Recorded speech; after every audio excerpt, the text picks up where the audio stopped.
السلام عليكم ورحمة الله وبركاته. اللهم صل وسلم وبارك على سيدنا محمد. ازيكم احبابي، عاملين ايه؟ يا رب تبقوا بخير. وحشتوني جدا جدا جدا من الفيديو اللي فات.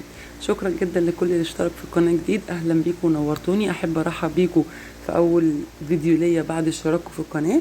نورتوا القناة وكبرتوها وزودتوها وزودتوا اخواتي في الدنيا.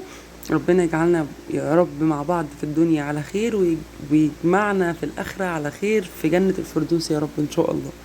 عاملين ايه يا حبايبي؟ يا رب تبقوا بخير. روتين جديد، فيديو جديد، ونشاط جديد، وحيوية جديدة. افكركم وافكر نفسي بالاستغفار وبذكر النبي. صلي على النبي. ولو انت اول مره تشوفيني، انا ايمان ماهر، فضلا وليس امرا. يا ريت تشتركي في القناه وتفعلي زر الجرس على الكل عشان يوصل لك كل جديد من القناه عندنا.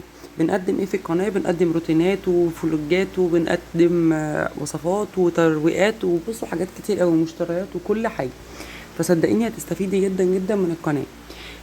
اشتركي فيها واعملي لايك واكتبي تعليق حلو زيك، وادعي دعوه حلوه في ظهر الغيب، اردها لك ان شاء الله في ظهر الغيب.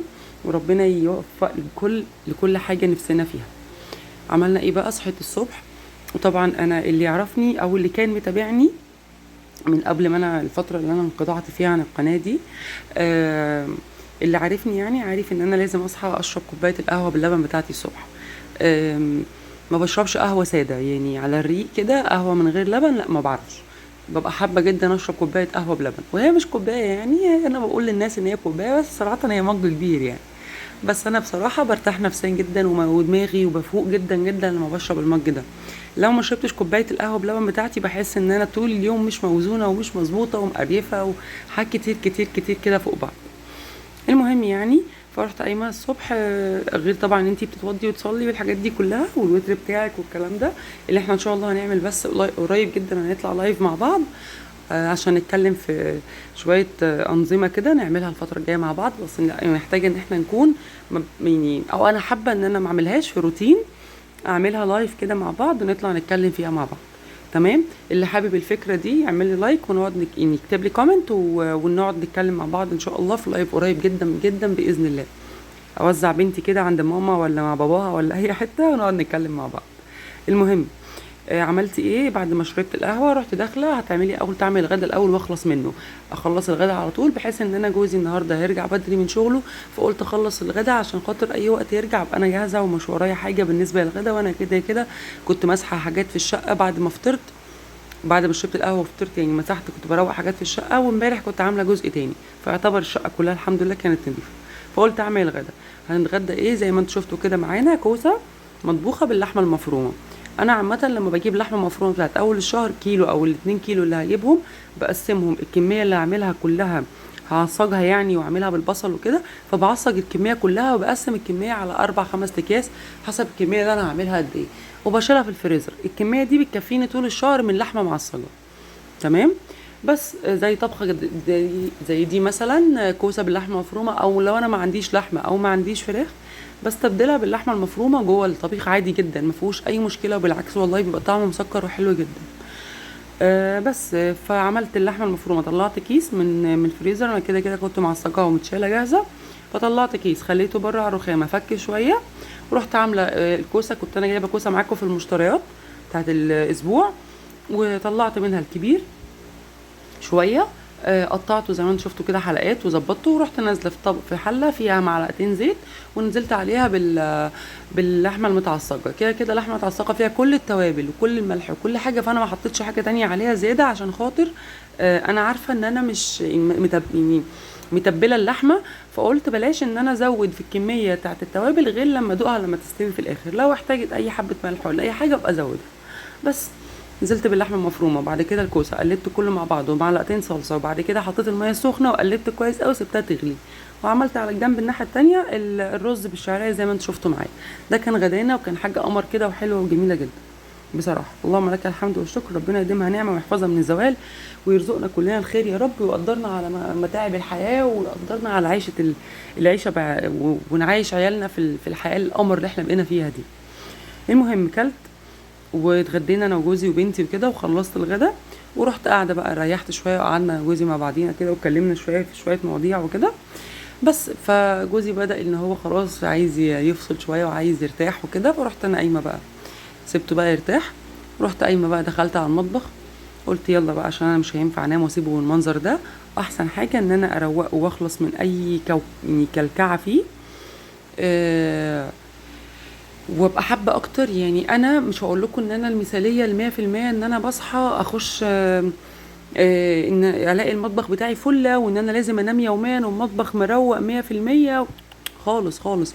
بيجي عليا وقت مش قادره اقوم من مكاني بعد ما فعلا اخر اليوم ما بيخلص، مش قادره اعمل اي حاجه بعد ما شربنا العصير او شربت النسكافيه او ايا كان الحاجه اللي بنشربها انا وجوزي ايه. خلاص بالليل بقى والفرهدت مثلا من حاجات، نزلت رحت عملت. بيجي عليا وقت وعلى اي ست مصريه عاديه جدا مش قادرين نقوم من مكاننا. مش هقولك ان انا بخش بقى امسك المطبخ غصب عني، ما ينفعش انام والمطبخ كده مش معمول عيب والناس والدنيا خالص. على فكره بنام وباخد كفايتي من النوم وبصحى مرتاحه جدا واخش على المطبخ اخلص اللي ورايا كله، ببقى قادره اعمل، ببقى ساعتها فايقه وقادره واعمل. حتى لو مش هصور معاكم ده، يعني مش شرط ان كل يوم التفاصيل هي اللي بصورها معاكم، لا خالص. يعني في حاجات كتير قوي ورا الكاميرا بتحصل يعني ما بتتعرفش. بس عادي يعني مش اخر اليوم مش اخر الدنيا يعني خلاص عادي. قادره تقومي تعملي بالليل يستحسن طبعا، قادره ماشي خير وبركه. لكن لو مش قادره وجسمك تعبان ومرهقه، لا نامي وارتاحي. المطبخ عمره ما بيخلص يعني. ترويق المطابخ بالذات المطابخ هو الشقه كلها عامه، بس انا المطبخ بالنسبه لي يعني لا ما بيفضاش مواعين، ما بيفضاش ترويق، كل شويه بتعملي حاجه فيه يعني. فده بالنسبه لي لا كارثه من كوارث الحياه بالنسبه لي المطبخ يعني. الحمد لله ربنا يديمها نعمة ويديم حس عيالنا وحسنا في بيوتنا وجوازنا وكده. دي لوحدها يعني دليل ان انت طول ما انت عندك بهدله كده في الشقه وفي المطبخ ومواعين وكده، فانت عندك حياه عايشاها وفي ناس عايشه عندك في البيت وفي روح وحياه ودنيا. ربنا ما يعني يديمها نعمه وما يقطعها ابدا، ويديمها عاده يا رب في بيوتنا كلنا، ويديم حس ولادنا وجوازنا يا رب في بيوتنا ويديم الخير ويعم الخير علينا وعلى بلادنا يا رب. بس فرحت قايمه بقى زي ما انتوا شفتوا كده. انا عامه العاده دي شفتها من حد من الناس اللي انا بدون ذكر اسماء يعني، ناس انا شفت بتابعهم على اليوتيوب، فالعاده دي شفتها فيهم فعجبتني بصراحه، ولما جربتها عجبتني وريحتني اكتر. انا في الاول كنت بخش المطبخ لما يكون مكركب، كنت اهم حاجه عندي ان انا اخلص المواعين تمام. بعد ما بخلص المواعين الاقي بقى لسه البوتاجاز ما اتغسلش، ولا ايه الرخام لسه ما اتعملش، ولا ايه مش. فقلت طب وعلى ايه؟ لا العاده دي عجبتني جدا، ان هم بيروحوا داخلين تروح شايله كل حاجه على الرخام، صبينا الرخام ومظبطاه، حاطه كل حاجه في الحوض. نفس الكلام البوتاجاز مخلصه كله كله كله. تلاقي الحوض المطبخ كله اتروق ما عدا فاضل الحوض بالمواعين، هو منطقه واحده بس بتقفي عليها بقى تخلصيها كلها مره واحده وبترتاحي. يعني انا دخلت بعد ما خلصت لما بدات في المطبخ لملمت كل حاجه، شلت الاطباق مطرح الاكل وشلت كل حاجه مكانها، ولملمت الدنيا، واللي ملوش لازمه اتشال واللي ملوش لازمه اتفضى، والاطباق اللي الفاضيه حطيتها في الحوض كله. لملمت الرخامات كلها وفضيت الرخامه كلها ورحت مصبينه الرخامتين زي ما انتوا شفتوا معايا في الفيديو كده. صبنت الرخامات كويس ورحت داخله على لمعتهم وانا شفتهم، ورحت واخده داخله بقى على البوتاجاز، مدياله هو كمان غسله كده حلوه من فوق ومن تحت، والبوتاجاز والعيون والحوامل. هي دي مش الغسله العميقه بتاعته يعني. ان شاء الله ان شاء الله قريب قوي قوي قوي قوي ربنا يدينا ويديكم الصحه وطولة العمر افضله. بس كده وهمسك البوتاجاز اعمله معاكم غسله عميقه محترمه بفكه كله، هتشوفوه معايا ان شاء الله ان شاء الله ان شاء الله لو ربنا اراد وادانا عمر يا رب. هتشوفوه معايا في فيديو من الفيديوهات الفتره الجايه. همسك البوتاجاز بفكه كله قطعه قطعه بتتفك يعني فاهمه، هتشوفيه معايا وهنعمله مع بعض واحده واحده. انا بقالي كذا شهر ما فكتوش الغسله العميقه دي. هو بيتعمل يوميا الغسله دي يعني، طبعا مش من ناحيه الفرن وبوتاجاز ومن تحت وكده، لا ده مش يوميا، بس السطح بتاع البوتاجاز يوميا عندي بيتعمل. البخاخه بقى اللي انا شغاله بيها بخي بخي بخي في كل حته دي، البخاخه دي فيها ايه امان هقولك. البخاخه دي فيها حبه صابون مواعين بتاع فيبا، حبه صغيره جدا ان هو ما يكملش غطا ازازه مواعين يعني، غطا صغير جدا حبه صغيره لا ما بيعدوش المعلقتين اللي انت بتشربي معلقتين الرز اللي احنا بناكل بيهم. حلو. وزيهم او 3 معالق كده خل، وبملى بقيه البخاخه ميه وارجهم كويس قوي قوي قوي. بستخدمهم بقى الاسطح للرخام، بستخدمهم للبوتاجاز، ده يوميا معايا. لو انا يعني مش هحط ميه وصابون ورغي والكلام ده كله، فانا بعمل ده يوميا معايا. ممكن ما بخش منه كتير، ممكن بختين 3 على الرخامه كلها وبحته وبلمع. فاهمه قصدي ايه يعني؟ مش شرط ترغي ايه لما بتبخي كتير، فبتضطري تعملي رغوه، بتبقى غصب عنك بيحصل رغوه عشان الصابون وكده فبيعمل رغوه. بخي بخيتين 3 على مساحه الرخامه اللي عندك كده، وامسكي حته عندك بتاعه المطبخ تكوني انت نظيفه يعني، وبتغسليها على طول وبتستخدميها في التلميع وكده بتاع المطبخ، اروحي ماسحه بيها الرخام كله. بس هيبقى زي الفل معاكي. ده يوميا بعمله في وسط اليوم، مره واثنين وثلاثه، التلميعه دي في اثناء الطبخ واثناء الترويق بتاع المطبخ والاكل والشرب وكده. فاهمين قصدي؟ بس خلصت بقى الرخامتين كويس، وخلصت البوتاجاز وظبطتهم كويس قوي كده. المطبخ عندي كله خلص ما عدا الحوض. هو الرخامه بتاعت الحوض بالرخامه بتاعته بالمواعين اللي فيه، بس هما دول اللي هيتعملوا وانا واقفه في مكاني. خلصنا على كده. هقف النص ساعه ولا الربع ساعه على الحوض، اخلص كده ابقى انا خلصت المطبخ كله. انا كده بصراحه الطريقه دي حبيتها وارتحت لها جدا جدا جدا. جربيها وصدقيني هتعجبك قوي. فكره ان انت تقفي تغسلي المواعين الاول وبعد كده ترجعي تنضفي بقيه المطبخ، والله هتحسي ان الدنيا كبيره وتقيله عليكي قوي. هو كلها واحد بس التنظيم فيها فعلا حلو جدا. خلصي المطبخ كله الاول، بوتاجازك، الرخام، عندك رخامه واحده، عندك فضي كل الركن كله، خلي الحوض برخامته بس، هو اللي شغال كده على جنب مع نفسه في الكركبه كلها زي ما انتم شايفين المنظر الجميل ده. وانزلي بقى بعد كده خلصي بقى حاجتك، ظبطيها، المطبخ عندك كده اعتبر خلص، فاضل المواعين وخلصتي، وتعملي الارض وانتي خارجه، وخلاص على كده بس. وده اللي حصل واللي انتوا شايفينه معايا دلوقتي هو ده اللي انا بعمله. وقفت خلصت كله ورحت رايحه بقى على الحوض. وقفنا على الحوض، اذكركم واذكر نفسي بالاستغفار الدائم، ربنا يغفر لنا يا رب، اللهم اغفر لنا يا رب، اللهم اغفر لنا يا رب، اللهم اغفر لنا يا رب. والصلاه على الحبيب قلبك يطيب. اللهم صل وسلم وبارك على سيدنا محمد اشرف الخلق يا رب العالمين. ربنا يرحمنا برحمته ويرزقنا الخير من عنده يا رب، وييسر لنا امورنا، ويرزق كل مشتاق باللي نفسه فيه يا رب. يا رب انا نفسي قوي ازور بيتك الحرام يا رب، انا مشتاقه قوي ان انا اعمل عمره وازورك يا رب، واسجد في بيتك الحرام يا رب. يا رب انا دي بتمناها من حياتي كلها يا رب، ربنا يكرمني وازور بيته الحرام يا رب يا رب. ويرزق كل مشتاق يا رب بزيارة بيته الحرام، ويرزق كل مشتاق بالخلفة، ويرزق كل مشتاق بالجواز، ويرزق كل مشتاق بالاستقرار. ربنا يرزق كل واحد باللي نفسه فيه. وقفنا بقى حبة الرغاوي الحلوين دول شايفينهم، ايه رأيكم؟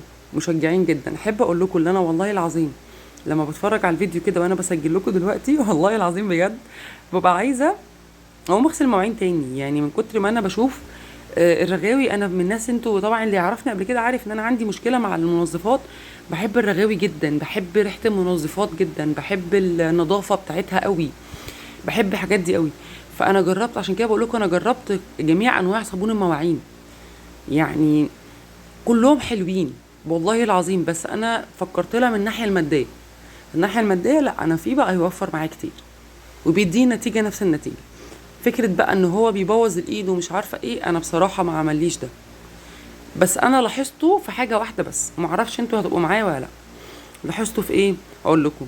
لاحظته في حته ان انا لما بغير نوع مواعين تاني وانا بستخدمه. يعني انا مثلا دلوقتي بستخدم فيبا، فكسلت مثلا عندي ازازه بريل وانا كسلت اطلع ازازه الفيبا، فرحت حاطه حبه بريل قدامي. تيجي بعد كده تستخدمي الفيبا تلاقي ايدك قشرت شويه، جلد ايدك قشر شويه.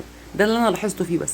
لكن طول ما انا بستخدمه على طول ايدي خلاص ما بيحصلهاش اي حاجه، يعني كل ما بغسل خلاص اتعودت عليه وهو اتعود على ايدي وخلاص مفيش اي تأثير بيحصل نهائي. بصراحة ربنا بصراحة يعني شابوه جدا ليهم. والميزة من ضمن ميزاته ان هو بيعمل عروض مستمرة على سعره، فحلو قوي بصراحة. تمام. بس فبصوا بقى منظر رغوته عاملة ازاي وريحته حلوة جدا. اقول لكم بقى على حاجة اكمل معاكم كلام. بما ان احنا واقفين على المواعين فايه مش محتاجين احنا نشرح حاجة يعني. المهم كنا بنتكلم في الفيديو اللي فات ان احنا لما نصحى من النوم الصبح نفتح الشبابيك، نصلي ركعتين لله، نقرا وتر قرآني حتى لو صفحة في اليوم. تمام. وعايزين نتكلم في برضو في اللايف اللي احنا نعمله هنتكلم عن سورة البقرة، وتشجعوني واشجعكم. يعني انا مش هقول لكم ان انا منتظمه عليها وان انا سوبر ستار وسوبر اندبندنت وومن بقى وخالص فيش الكلام ده كله. انا عندي تكاسلات جدا في الناحيه الدينيه وده بيحصل، وتقاعسات، وان انا التزم شويه وارجع شويه، كلنا كده. بس عايزه بقى انا واخواتي نشجع بعض باستمرار على الصلاه والالتزام والقران والوتر والحاجات دي كلها. ربنا يكرمنا ويكرمكم يا رب ويرزقنا الخير احنا وانتوا، اللهم امين يا رب. يرزقنا الرزق الحلال يا رب ان شاء الله. تمام. فقرينا القرآن وعملنا الوتر بتاعنا خلاص، فتحتي شبابيكك، ظبطي دنيتك، خشي بقى اقعدي كده. يعني لو انت صاحيه بدري طبعا وعيالك نايمين او جوزك، طبعا لو بتبقي صاحيه الفجر يا حبذا بقى انت تبقي نايمه بدري بتصحي الفجر قبل كل زوبعه الهيصه اللي عندك في البيت. اتوضيت وصليت وتسرحت وحطيت كريم واتبرفنت واتظبطت الدنيا كلها. حلو. شربت قهوتي ولا شربت النسكافيه بتاعي وقريت القران، اقعد بقى امسك ورقه وقلم كده، ادي لنفسي مثلا 3 4 نقط انه اساسي مثلا دول بتوع يومي. زي ايه يا امان؟ انا هخش هلمع كل خشب الشقه كله. زي مثلا انا شقتي فرضا اوضتين اوضتين وريسبشن ومطبخ وحمام. حلو. اللي هو اغلبيه الناس كلها كده، اوضتين يعني اوضه اطفال واوضه نوم وريسبشن ومطبخ وحمام. حلو. طيب انا لو بدات بالنظام اللي هقولك عليه دوت هيفرق معاكي كتير قوي. دخلتي مسكتي اوضه اطفال مثلا، لملمتي كل الكركبه اللي فيها، ركزتي حطيتي تايم لنفسك كده ربع ساعه 15 دقيقه بالظبط في الاوضه دي. شغلي كده التايم بتاع موبايلك او لو ساعه عندك او لو ستوب واتش اي حاجه، اظبطي عليهم 15 دقيقه في اوضه النوم في اوضه اطفالك مثلا. حلو. في اوضه الاطفال 15 دقيقه في الاوضه. لميتي اللعب، لميتي الغسيل، شدتي الملايات لو انت مش هتغيريها، يعني شدتي الملايات، نفضتي السراير، لمعتي الخشب بتاع الاوضه، كنستي الاوضه بالمكنسه لو فيها سجاد، ولو مش ما فيهاش سجاد لميتي بسرعه المقشه بسرعه كل السيراميك. حلو. اللي في الاوضه جردل حبه في الشرشوبه بتاعتك او الخيشه بتاعتك او الموب بتاعتك او الجردل ايا كان النوع اللي بتستخدميه ايه. حلو. وحطيتي فيه حبه الجدرال بقى، حبه البيركس، ايا كان نوع المنظف، كلوريكس ارضيات، حسب النوع اللي انت بتستخدميه. لو ما عندكيش حاجه خالص حطي حبه صابون مواعين صغيره وزي الفل. حلو.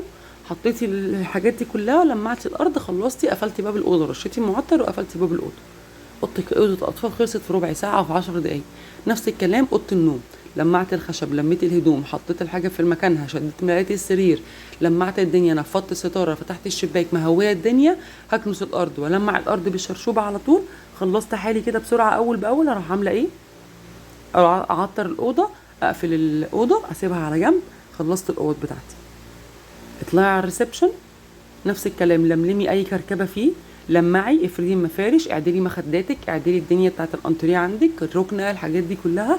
لمعتي الخشب، كنستي بالمكنسه بالمساحه الحتت الفاضيه كلها، لو انت فرشه سجاد بالشرشوبه كده الحتت الفاضيه كلها. تمام. لملمتي كل حالك كله ودنيتك كلها، خلاص شكرا. قفلتي الصاله الريسبشن وعطرتيها وزبتيها والدنيا زي الفل. يبقى انت كده خلصتي اوضتك، خلصتي اوضه الاطفال، خلصتي ريسبشن. فاضلك ايه في الشقه؟ المطبخ والحمام. قدامك حل من الاتنين. المطبخ قدامك فيه كركبه كتير وهتقفي تعملي حاجات، يبقى انا رايي يعني لا، انا هخلص المطبخ كله باكلي مع بعض. يعني هطبخ واروق المطبخ واغسل المواعين مع بعض، هعمل الغدا واروق المطبخ مع بعض. خلصت المطبخ كله على بعضه في نص ساعه، ساعه الا ربع انا بقولك، يعني بالكتير بالغدا كمان. حلو. خلصت ده كله، دخلت بقى على الحمام، اغسل الحوض في طريقي، اغسل البانيو، اغسل لو البانيو طبعا عندك نضيف مش شرط يوميا يتغسل، اغسل الحوض والتويلت، عزكم الله، ده يوميا بيتغسل. الارض عملتها بالمقشه والمساحه كده، حبه ربص وحبه اي حاجه عندك بسرعه، لميت الدنيا، خدت الدش بتاعي واتشطفت، خرجت. الكلام ده كله لا يتعدى ال4 ساعات، ال3 ساعات. روقت، مسحت، نظفت، عطرت، لمعت، صبنت، غسلت، ده كله، واتشطفت وعملت غدا وخدت الدش بتاعي في 3 ساعات. لو صحيتي من بدري عملتي الكلام ده كله وقريتي وصليتي وعملتي وتر القرآن بتاعك، كل ده قبل الظهر تبقي مخلصاه. بس لو كل ده حطيتيه في التايم ان انت هخلص ده كله دلوقتي، هنجزه دلوقتي، هخلص اللي ورايا كله دلوقتي، مش هستنى، مش هكسل، مش هشغل دماغي ولا بتليفون. اهم حاجه اوعي تصحي من نومك تمسكي تليفون. طبعا في حاله واحده بس انت تتفرجي على ايمان، غير كده ما تتفرجيش على، ما تمسكيش التليفون. طبعا مش قصدي ما تتفرجيش على حد، لا تتفرجي على كل الناس الحلوين اللي التانيين، انا اصلا شخصيا بتفرج عليهم وبتعلم منهم حاجات يعني. تمام. انت لغايه دلوقتي لسه ما صليتيش على النبي؟ صلي على النبي، صلي على النبي، قولي على اللهم صل وسلم وبارك على سيدنا محمد، اذكري الله، استغفري كتير، صلي على الحبيب، دوسي رايك بقى لاختك حبيبتك كده، وبصي بقى معايا على النظافه والحلاوه دي. ايه رايك؟ ايه رايك؟ قولي لي كده، قولي لي. بصي منظر، يا لهوي ما شاء الله، الله اكبر بجد، والله يبارك لك يا امان، يسلم ايدك يا حبيبتي، والله والله انا عارفه ان حبايبك هيشكروكي دلوقتي. اشوفكم على خير ان شاء الله. الفيديو اللي جاي ده كان نهايه الفيديو معانا. ايه رايكم بقى في المنظر القمر ده المريح نفسيا اللي تصحي عليه الصبح تلاقيه ده؟ فده كان روتين بالليل. اشوفكم على خير الفيديو اللي جاي. السلام عليكم ورحمه الله وبركاته. وديسي لايك.